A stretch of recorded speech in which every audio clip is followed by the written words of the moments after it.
Gotta be a solution, but yeah. And we are back to live again this afternoon, Wednesday, February 12th in House Transportation. We are very fortunate that our guests that were testifying earlier today in regards to clean cars were able to come back on such short notice and pick up where we were before. So Rachel, Deidre, I very much appreciate that. On behalf of the whole committee, very much appreciates, and all of our guests, even though we tried to hide them. We made sure to invite them back. But please, if you would pick up and get us to where we were, I very much appreciate it. And thank you for coming back so quickly. That's Yes, of really course. great. Yeah, thanks for making additional time. We appreciate it. So just for the record, my name is Rachel Stevens. I'm in the General Counsel's Office, Agency of Natural Resources, supporting the Air Quality and Climate Divisions. This is Deirdre Bitzer, our technical expert, Mobile Sources Section Chief for DEC. So thanks again for making some additional time. Just wanted to recap what we covered this morning on the agenda. We discussed a little bit about the history of Vermont's adoption of the Advanced Clean Cars 2 regulation. As I indicated this morning, the handouts we provided to the committee is a detailed overview of that history for reference.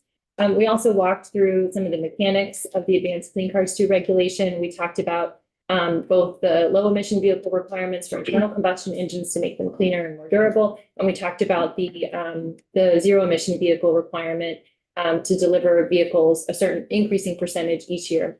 We talked a little bit about progress to date. We talked about how the credit banks work and how they can be used towards compliance. And then we looked a little bit at the actual market share numbers for 2023. So now we're going to talk a little bit about a lot of the questions and concerns that we've been hearing from the public, and also businesses. Will kind of do an overview of impacts and benefits to the rule. And then encourage, as we go through, certainly to stop us and ask questions. Certainly, we want to be responsive to this committee. Sorry for advancing quickly here. Just going to get us back to where we left off. So as we talked about this morning, Vermonters have questions, both individuals and business owners who may be impacted by the rule. As we talked about, obviously the rule only directly regulates manufacturers, but that doesn't mean there's not indirect effects on the state. And that's something that we looked at closely when we did the rulemaking in 2022. And during our public engagement process, we heard from, I think, around 340 individual people and business entities. The majority of the comments were supportive. All of the written comments are available on our website. If you want to take a look, you can search through that as well. We've also provided what we call a responsiveness summary, which is a requirement of the Vermont APA anytime we do a rule that provides written answers to questions that we received. It also indicates if we did amend the rule based on feedback, and you can see all of that in the packet that we provided. So next, I thought it would be helpful to kind of walk through some of these frequently asked questions. Obviously, we're hearing some renewed questions this year, as well as the model year effective date begins for model year 2026.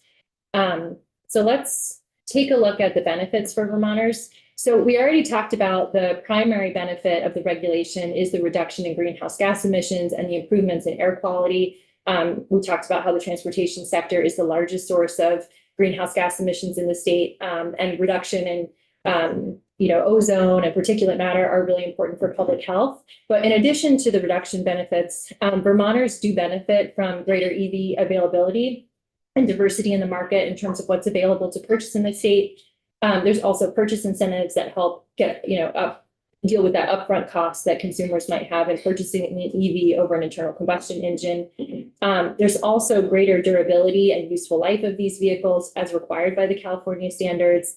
And extended warranties that provide consumer benefits that aren't available under the federal program. There's also incentives in the regulation to encourage manufacturers to invest in clean mobility programs in the state through the EJ vehicle value is an example that we talked about this morning. And there are lower total costs of ownership, which we'll talk a little bit more about that upfront cost versus total cost of ownership. And that's something that we talked about in our economic analysis, which is provided in the record.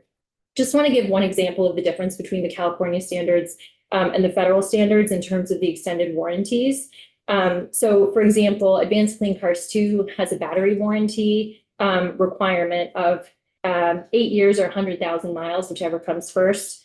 And for plug-in hybrids, there's an emissions warranty of 15 years or 150,000 miles, whichever comes first. By comparison, the federal emissions warranty is 2 years or 24,000 miles, whichever comes first, and a catalytic converter with a catalytic converter and a computer under the federal standard is covered for 8 years or up to 80,000 miles. So just as a point of comparison, there are a lot of consumer benefits that we get. The vehicles that are delivered for sale in Vermont have these durability and extended warranty requirements. So it's those are some benefits that Vermonters do benefit under the regulation. I'm sorry. Yeah. You said the battery on the says, I guess, the warranty on it, they're required in Vermont, everybody that sells one. Yep. Every auto manufacturer, or in this case, through their dealers or not, but if they sell, Yep. they're required to give on that battery. Yes. Years. Yes, it's 8 years or 100,000 miles, whichever comes first for the battery. Thank you. Representative Ward? When those batteries are burnt, where do they go? Well, the batteries, so actually one of the requirements of Advanced Clean Cars too is a recycling requirement that the batteries can actually be used. So even after their useful life in a vehicle, they can actually be used for other purposes. And there's some recycling requirements in the regulation. Do you want to say more about that? Yeah, there are some labeling requirements so that at the end of the battery's useful life, the people who are taking and overseeing disposal of the battery or recycling of the battery, they have a better understanding on what they're working with. Those requirements don't exist today. And the materials in the batteries are so valuable. We're at the early stages of seeing how the market to recycle batteries is going to evolve. But that's definitely a trend that we're seeing. So they haven't decided what they're going to recycle them into at this point. Yeah, I think that's so the new generation of requirements is trying to address that issue of the battery life recycling, and then the materials, as Deirdre mentioned, are very valuable in the batteries themselves. So I think that in terms of the second life of those batteries, that's still kind of an emerging space. Can they be recycled into a new battery? Yeah, I think the materials can be taken back in and reused. There is one other thing I'll mention is that NESCOM that testified this morning, they're producing a report about that because we've gotten a lot of questions about, you know, battery creation and the life cycle of a battery. So that's something, they have a report that's forthcoming. I'm not sure the timeline, but just to address that because of the questions that have been coming up about what's the future of batteries. But I think that's probably all the information we would have for today. Representative Corcoran and then Representative Casey. Just a quick question on the warranties. How do these warranties compare to gas-powered engines? So these would be the same. Well- Equivalent or more or less, or, you know, I know one's a battery, but how long, you know, is 100,000 on the battery? What's typical on a gas-powered? I was just wondering how they line up. Engines. So the federal warranties that Rachel described, the 2 years or 24,000 miles, that's for a regular gas powered vehicle. Okay. And then the catalytic converter and the computer have the 8 years, 80,000 mile warranty. Who makes the batteries? And better yet, who's mining material? We do, let me point you to our, we have a section in our responsiveness document on page 18. We did get a lot of questions about mining and recycling of batteries and the environmental impacts of batteries in our responsiveness document. So I'll just direct you there. What did it say? Did it say anything about Well, who's mining the materials? I don't know if I have that information. We all hear kids. We're all hearing kids in third world countries, is what I'm hearing. I do know that some manufacturers are investing in the United States for battery making facilities. I have better terminology there. Yeah, one other thing that we talked about in our responsiveness comment is that obviously there's a lot of like national and international interest in battery development and deployment and mining and manufacturing. And so we pointed to, there's various international efforts underway with the United Nations and other members of international coalitions to try to improve those manufacturing streams. One thing that I think is another kind of way that you could answer the question is looking at the life cycle emissions, total life cycle emissions of, see, I've got a slide in here. If you look at the life cycle emissions of an EV versus a traditional internal combustion engine, even accounting for, you can see the manufacturing and the end of life disposal requirements for a battery. Obviously, those impacts are higher than an internal combustion engine, but over the life cycle of the emission of those two vehicle types, an EV is still significantly less in terms of its emitting over the life cycle of the vehicle. But obviously, there are impacts from battery manufacturing. And kids are mining that material in third world countries, and we're using it So in the the, name of a good, clean energy. That's a bad start. Yeah, we don't have that any. may be a opinion either way, but the Agency of Natural Resources, in this case, Vermont Agency of Natural Resources, job is to implement the rules that they were, in effect, the law that was passed. That Yes. is, and you have to, your job is to have written them and then to implement them. Yes, that's correct. And so as far as the policy piece, that's not what we can answer here as far as who made the law and how the I think that's, manufacturers make their batteries. But I think if the that's, law is passed, you're going to tell us how it's going to be implemented here in. yes, I think Vermont. that's fair. And I think one of the requirements that we do look at when we're adopting a rule is the total environmental impact. And that's, we do want to weigh costs versus benefits to Vermonters for both economic and environment. And so this life cycle analysis is one of the ways that we measured the potential impact, environmental impact of battery development in EVs versus an internal combustion engine. And as you can see, the ICE vehicle is significantly higher overall. That's how we reached our conclusion. Representative White? I'm just wondering if there is a document in existence that looks at a comparison of gas-powered vehicles to EV-powered vehicles, to just maybe answer Representative Casey's question. Because of course, there are stories about EV batteries, but, petroleum, where that's coming from, drilling. So, I think it's a cost benefit analysis. I'm just wondering if you know of a document that exists that could be a good resource for us. Yeah, actually, we did, you feel free to answer. We did do a summary of that in our technical support document. We also cited to one of the things that was great about adopting the California regulation is that the California Air Resources Board also did an extensive rulemaking record when they adopted the rules in the first instance. And so we've incorporated a lot of those materials by reference in our document. But we can find, if there's something more on point to the issue that's being raised, we can try to call the committee's attention to that and provide that as follow-up. Do you have anything else on that? Yeah, no, just looking at the, life cycle emissions in impacts for each vehicle. So that includes, fossil fuel extraction, as well as battery mineral mining, and also where you get your electricity from, whether it's coal powered plants or wind, solar, closer to where Vermont is. The overall overwhelming results are that EVs are cleaner than gasoline powered vehicles. It's just rough on the kids. Representative Pout? Do you have, I think we're through the initial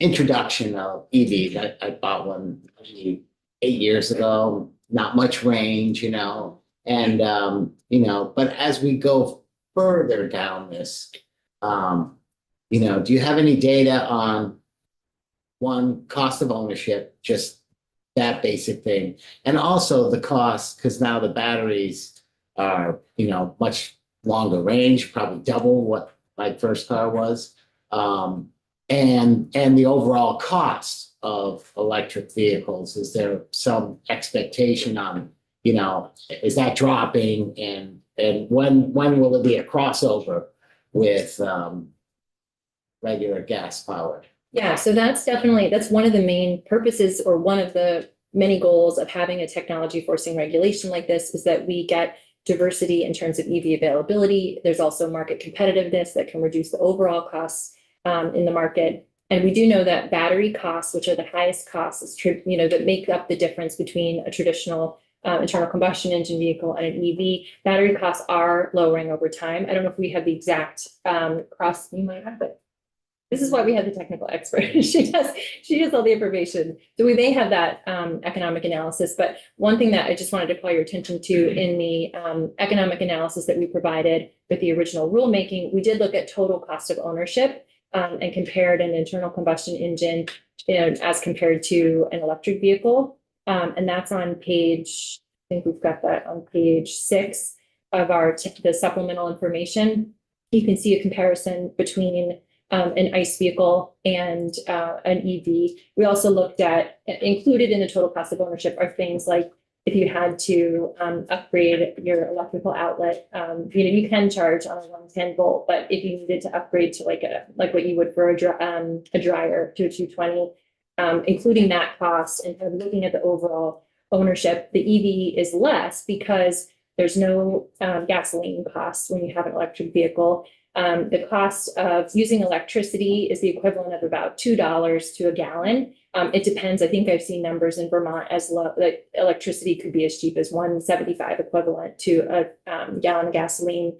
Also, electric vehicles don't have as many moving parts. And so they need a lot less year-to-year maintenance. So maintenance costs are significantly lower.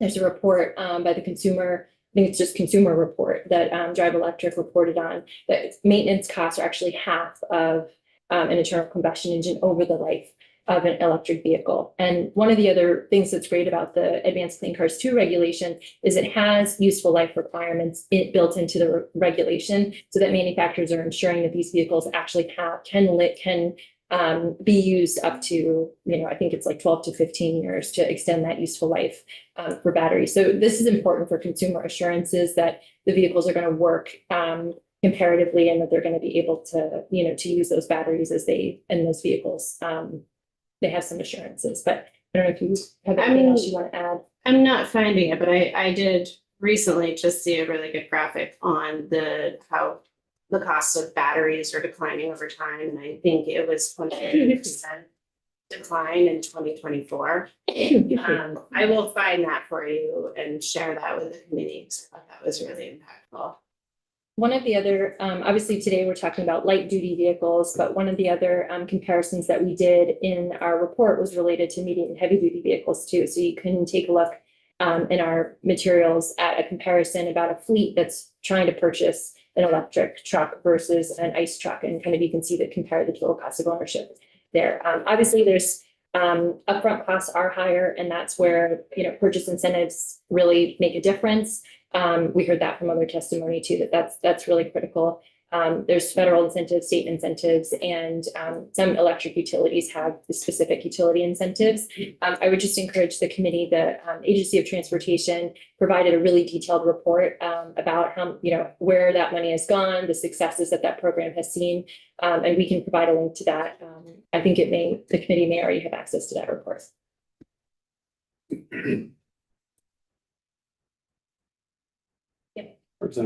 I hate to whip a dead horse here, but if you say the batteries are coming down in price, are we gonna start making them here sometime?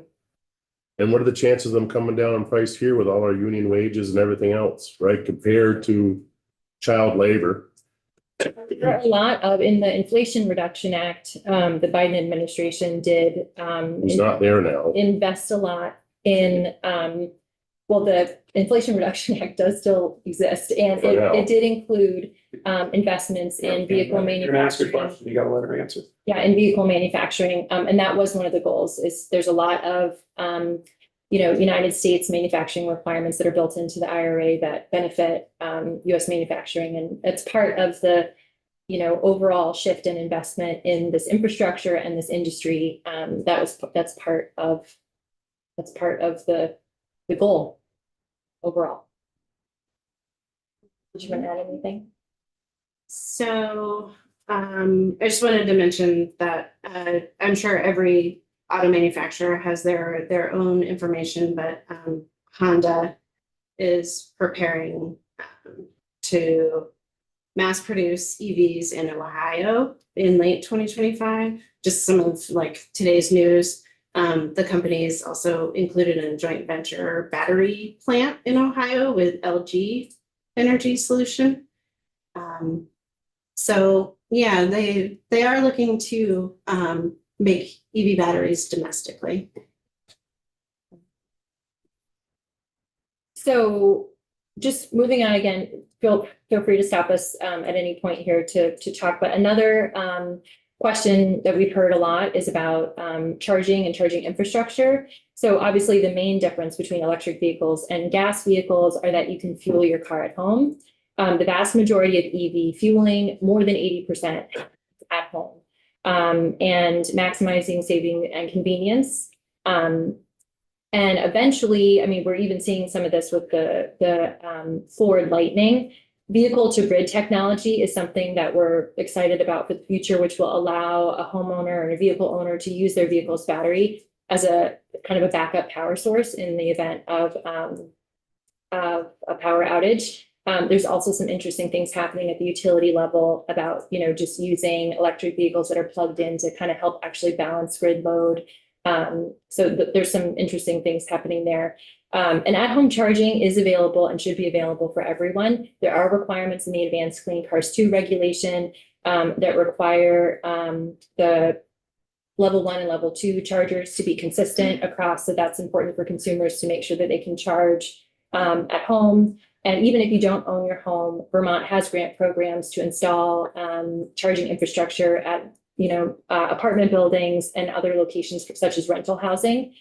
Just for example, in 2023, the Agency of Commerce and Community Development launched a program called Charge Vermont, which contracted with Green Mountain Power to administer about $7 million towards providing charging infrastructure at multifamily units, workplace charging, and at public attraction charging to support kind of charging at downtowns. Because one of the perks of charging is that you can, then you can shop, while you're charging your vehicle for like 30 minutes or so.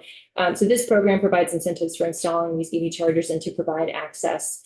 But it's just important to recognize that most charging does happen at home. This is also true in the business setting for medium and heavy duty. Most charging is depot charging. That's the intent of the regulations. In addition to home charging, obviously, you don't need to stay close to home if you have an electric vehicle. Vermont has an extensive public charging station. I've heard like per capita, Vermont is the highest in terms of charging stations. And public charging is available now in more locations than you actually might think. Vermont continues to invest in public charging infrastructure. And I would just direct the committee's attention to a report provided by the Agency of Transportation, which presented a detailed overview of the current state of EV charging infrastructure in Vermont. Vermont has invested over $3.5 million in fast charging for Vermont's highways corridors since 2014. And this is a place of continued investment. This is obviously critical to encouraging, consumer confidence that if you buy an electric vehicle, you will be able to charge it. Even if you're not at home. Yeah. Thank you very much. A friend relayed to me that they took their EV and went north and such, and were using this, and it was very handy. What they found was that when they got there, they weren't available. They weren't working. Has that got any information in there about availability or that type of thing? This website. I think it does. There's a couple apps. So there's a couple companies that have, like ChargePoint is one company that runs these, and they have apps that should have that kind of information. There's also like ways that you can, you have an EV, so you could probably know more than I do. I drive a hybrid.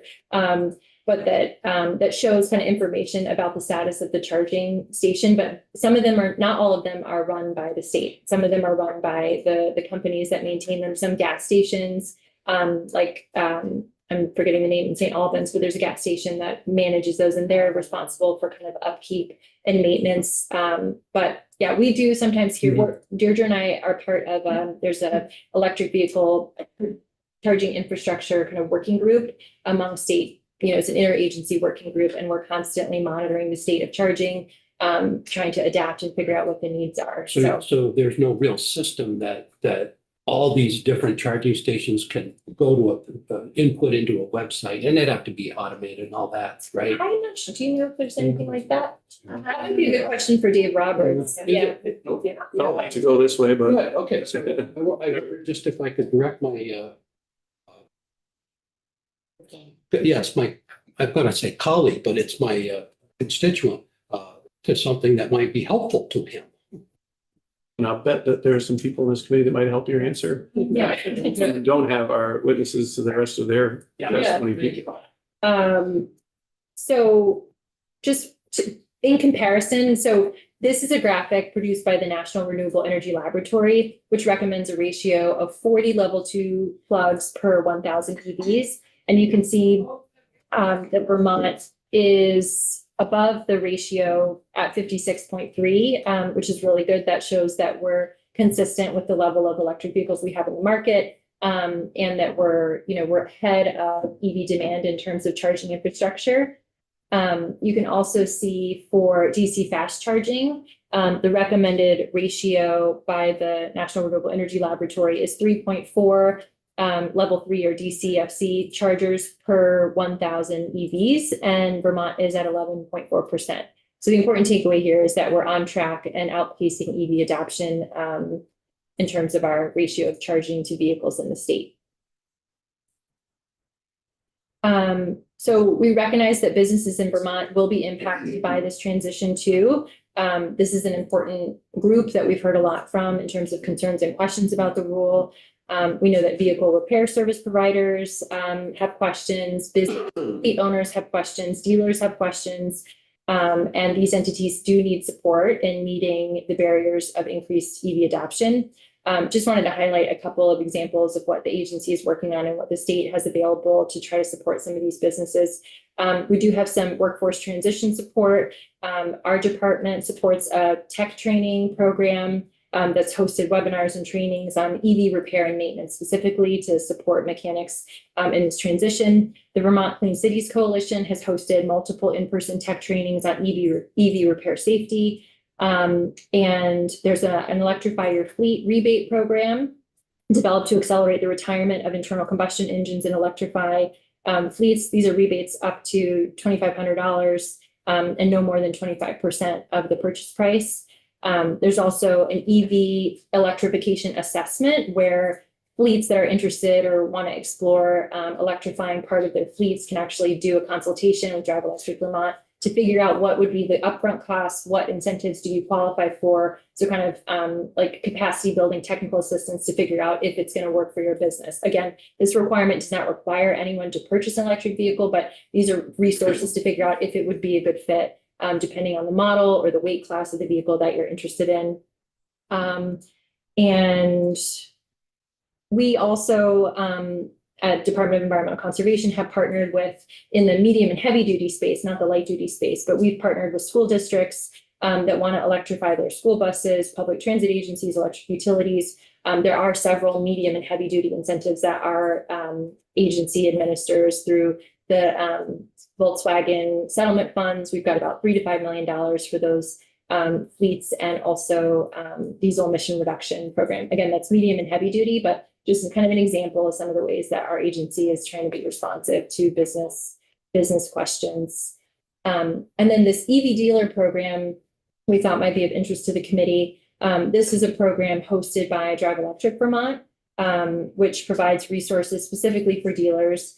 You can see there's kind of a Find a Pro retailer webpage on hosted by Efficiency Vermont to provide information for dealers. So if people are shopping for EVs, they can kind of promote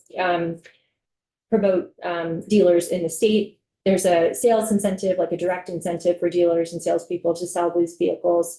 There's an EV readiness incentive, which provides support for dealers that actually want to have charging infrastructure or need to have that charging infrastructure at the lot. And then importantly, the training and education to make sure that salespeople have the information they need to sell the vehicles and get the vehicles off the lot. Representative Brown? Yeah. During the rulemaking, as we transition during this transition, Were some of the dealers concerned? I mean, because the maintenance costs are less. That there be, the need to sort of transition workers or efforts on that side of the dealer business to, are there any? Yeah, I mean, we did get some, I'm trying to remember we did get some questions about that in terms of what would be the support. Or the impact, yeah. Yeah, that we weren't able to quantify, or I don't think we did quantify the actual, like what that impact would be of loss of like service sales, because these vehicles are gonna function in a way that they just need less maintenance overall. But we did address this workforce transition in our, I'm just looking at our response document to see how we discuss that.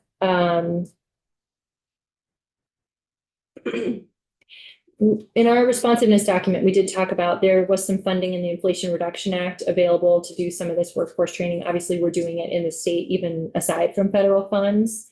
Yeah, I don't know if you want to add anything. I will say, I don't think this quite gets at your question, but I will say that some of the ZEV assurance measures in the Advanced Clean Cars 2 regulation do require service information and data to be available to independent shops, so that independent shops can work on electric vehicles. One other, I'm just looking at our, I'm using my cheat sheet here. It's on page 22 of our response to comments document, but another question that we did get from dealers was about kind of right to repair information, like will they have access to the information they need? And so that is a requirement of the Advanced Clean Cars 2 regulation, that dealers or manufacturers provide access and disclosure to repair information that would be required to fix an EV. So that's not proprietary just to the manufacturer, that repair shops can. And then in order to keep up, obviously, if you're an independent repair shop, you need access to that information. And that's, I think, where some of the tech specific training that our state provides would be useful for that transition.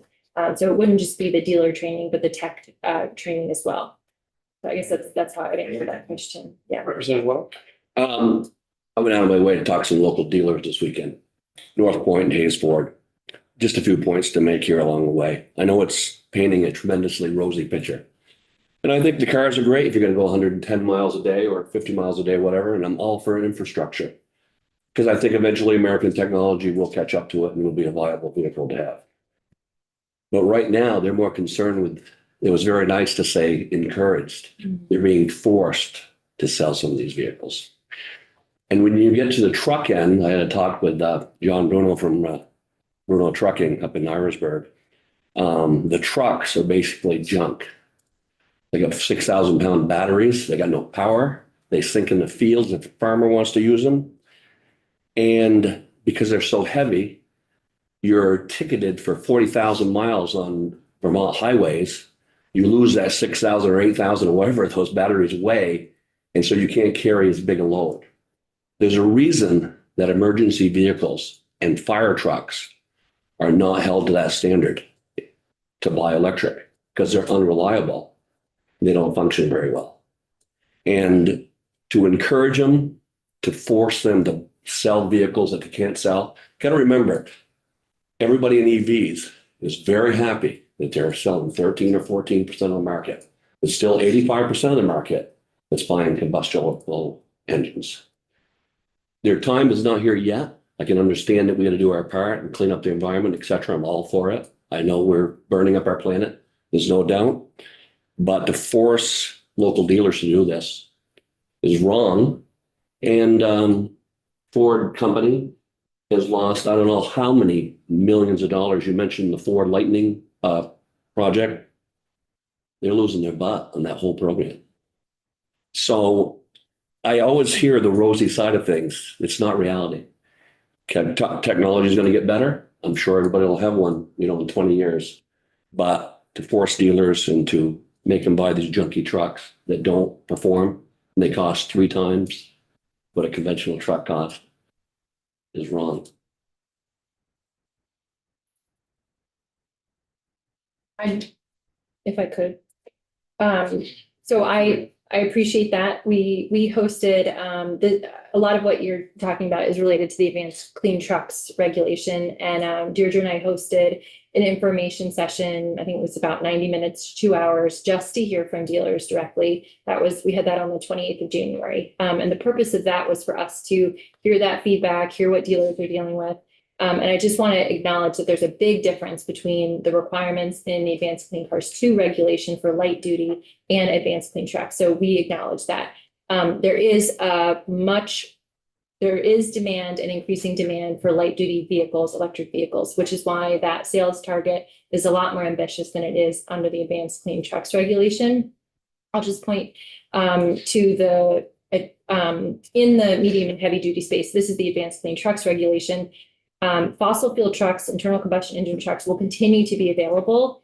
The targets are much less, stringent than the Advanced Clean Cars, recognizing this difference in the marketplace. So if you think about like the slide that we showed at the beginning of the history of Advanced Clean Cars 1, this is the very beginning of the curve for trucks. So we're really at the beginning of that market development in medium and heavy duty space, which is why that regulation sales requirement reflects that we're not even close. So for model year 2026, which starts a year later, for medium and heavy duty, it's at 10% for the first year. And we know the truck sales are already over 10% for 2026. So there's, I think, less concern in that space. But just want to recognize that the regulation does account for the big difference in technology deployment and demand for EVs in the medium and heavy duty space versus the trucks. Obviously, the same flexibilities exist in Advanced Clean Trucks as do, there's a few differences, but in general, the same kind of principles apply. And this slide shows kind of the market percent of where we are for 2024 for Advanced Clean Trucks. But there was a lot in your comment. I just want to appreciate that there is a difference. Another important point is that there's no requirement that a business buy a vehicle that doesn't work for their needs. So that's why this is to make vehicles available if it makes sense in that market, but it's not a requirement that anyone purchase a vehicle. And that's why, any of these vehicles will continue to be available as internal combustion engines in the future. So diesel engines for any of these use cases is still going to be available under Advanced Clean Trucks. So until the technology gets there, don't force the dealers to sell them. Right. Well, the regulation does not actually force dealers to sell anything. It does require manufacturers to deliver vehicles for sale or use the compliance options that are available in the regulation, similar to what we showed in the Advanced Clean Trucks too.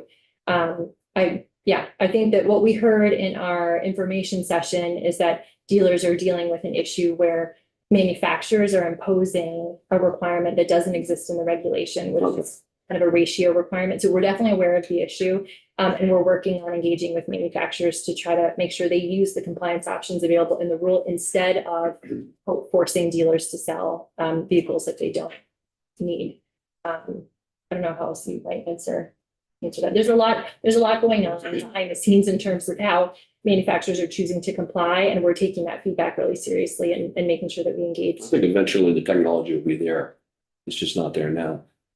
Right. And that is one of the I think benefits of this regulation is that it is technology forcing. It pushes all manufacturers to invest in technology and innovation and to create a competitive market. And that's, a lot of the EV advancements that we have seen in the light duty space is because of the Advanced Clean Cars program and the California program.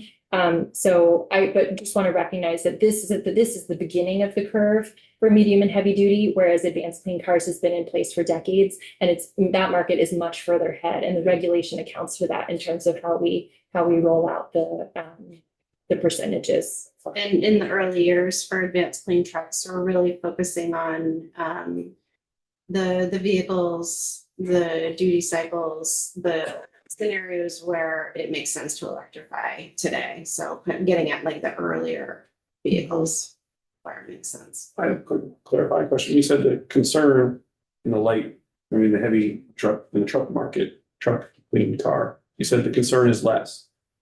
Whose concern, and I just wanted to clarify something, your concern about implementation, whose concern is less in that area. I thought I had heard you say that the concern is less, that's at the beginning of the. Oh, there's, So whose concern is less in well, regards there's, to? I guess that we have,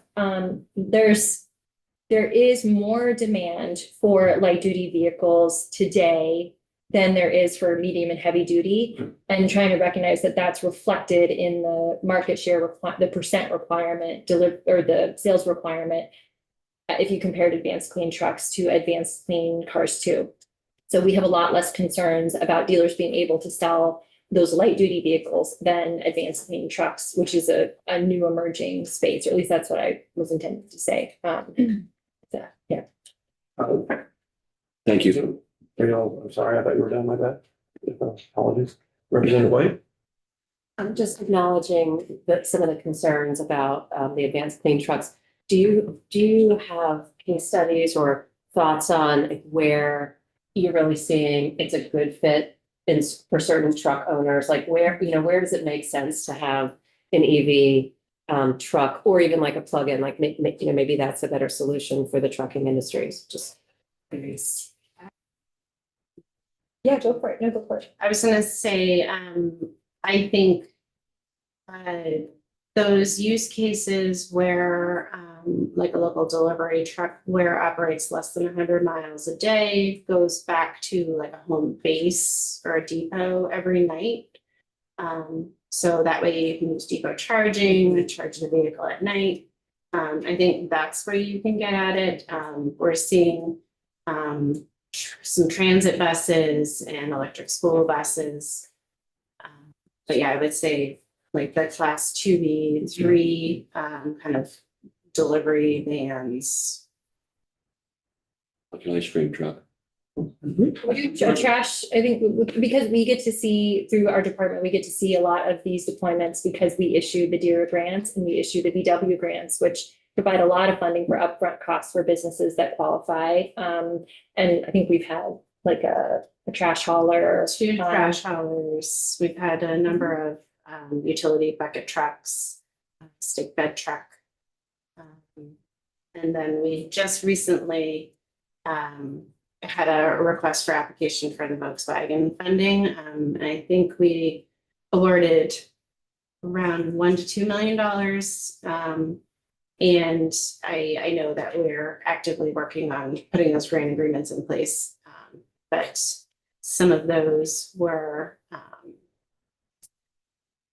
Derek Digger truck for a utility company, as well as like a refrigerated box truck for like produce delivery. And a few other. Representative Corcoran and Representative Burke. Just a clarification on, sort of how this all evolved with Elcar. Obviously Elcar went through a little process. We decided that it was in Vermont, best interest, to sign up with California for this advanced clean heat cars 1 to 2 impact. What will the agency natural resources play in that? Was that sort of like your idea that you went to Elcar and say you should explore this, or are you just reacting to what they did? Like what came first? Is it something that you brought to them, say, we should do this? Yeah, so the decision to be a California state is from 30 years ago. Correct. But the latest the latest generation of all of those regulations was precipitated by, the California starts first. So California makes a change to put out the new regulation. So they adopted those requirements, and I think it was 2021 into 2022. And then the Vermont Climate Action Plan directed the Agency of Natural Resources to also review, consider, and adopt those regulations as part of the requirements of the Global Warming Solutions Act. Under the Act, the agency has a year to adopt regulations, if they meet the requirements of our APA. So we still have to go through an analysis, even if we're directed to adopt a rule of the environmental impact analysis, the economic analysis. So our staff worked diligently to prepare that information and then present that to Elcar, who did not object to the regulation. Because that seems like there's a lot of pushback on your end. I just want to make clear, you're just reacting to base. What was put in your lap. Yes, we are trying, yeah, and hopefully. So I mean, the venom is, I think, To the extent, yeah, to the extent that there's any, we're just trying to provide information because we've, as I think I indicated, we went through an extensive process in 2022 to adopt these rules.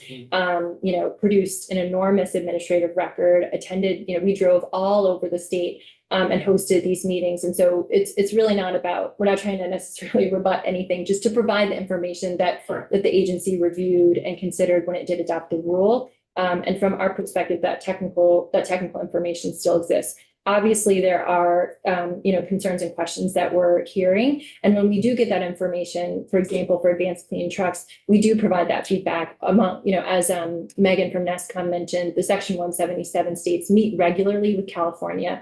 And we share feedback about what's coming. And we, for example, California is considering amendments to the advanced clean trucks regulation to actually account for some of the feedback that they're getting from manufacturers. So we do our best to provide, get the feedback that we're hearing, provide that feedback to the other 177 states and California, and then California can take that information, make a change, and then we can adopt the same. Just one follow-up. Would there be any repercussions on us saying, nope, we made a mistake, we want out of this now?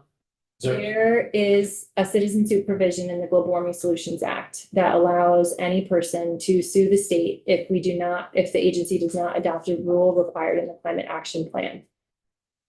So that would be a consequence. President Burke? I was just gonna say, doesn't our governor have a Yeah. F-150? Yes, Does that fall under ACCT, or ACT, or ACT? Actually, my understanding is that the Lightning can count towards either program and that the manufacturer can choose, right? Yes. If it wants to use the credits in ACC2. So if it's selling a lot of Lightnings and needs that credit for Advanced Clean Cars 2, Ford can use the Lightning for credit towards ACC2 or ACT. They can pick. That's kind of a cusp vehicle that the weight class puts it into. Yeah, it's the 2B category, but it's considered a passenger vehicle, so it's Advanced Clean Cars 2.